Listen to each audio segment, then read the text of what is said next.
pinjol ini memang sudah mengandung arti peyoratif ya, kesannya negatif. Tetapi kan ini kan sebuah inovasi teknologi ya, akibat dari kita mengadopsi teknologi digital terutama, dan ini sebetulnya kan peluang bagus asal tidak disalahgunakan dan tidak digunakan untuk tujuan-tujuan yang tidak baik. Jadi sebetulnya kalau dari platformnya menurut saya pinjol ini beda sama sekali dengan judi online. Kalau judi online itu jelas melawan hukum.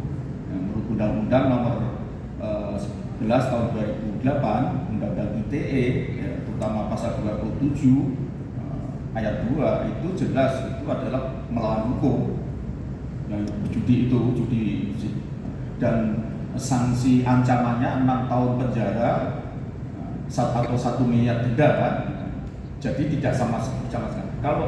Kalau pinjol itu menurut saya sebagai platform harus kita manfaatkan sebaik-baiknya, tentu saja dengan pengawasan yang seketat-ketatnya, dan itu menjadi tanggung jawab OJK menurut saya. OJK dan PPATK. Jadi kalau itu bisa digunakan dengan bagus, menurut saya dengan tujuan yang baik, itu bisa menjadi alternatif untuk membantu mahasiswa yang mengalami kesulitan pembiayaan. Dan sudah jalan ini. Kalau tidak salah ada 83 perguruan tinggi yang sekarang sudah menggunakan pinjol ini untuk membantu pembiayaan mahasiswa.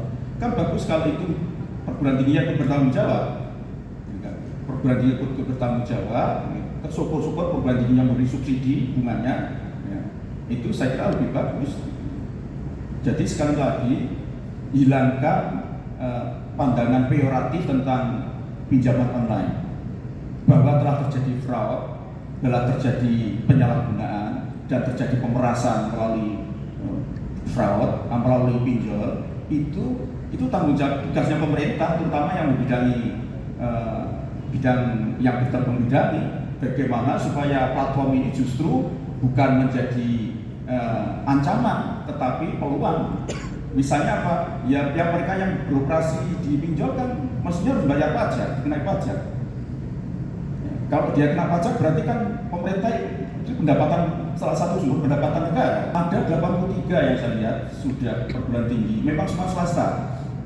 Kenapa negeri tidak ikut? Kemarin kan ITB sebetulnya sudah mau menawarkan itu kan, tapi kita tahu kalau PTN itu kan ribet itu, karena berkaitan dengan dana pemerintah kan, karena PTN itu tidak bisa lepas dari dana pemerintah melalui APBN, ya kan? Nah, kemudian kesannya kalau memberikan peluang kepada mahasiswa untuk pinjaman di luar skema itu, kemudian tanggung jawab publik dari PTN itu seperti apa? Mohon dipahami itu.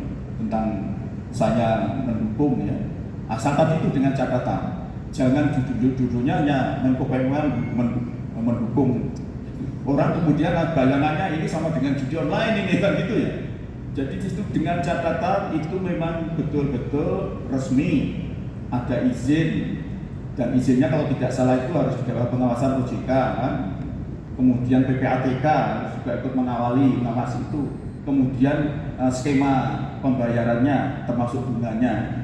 Kalau itu dengan kampus harus ikut bertanggung jawab, tidak boleh hanya memberikan peluang kemudian cuci tangan.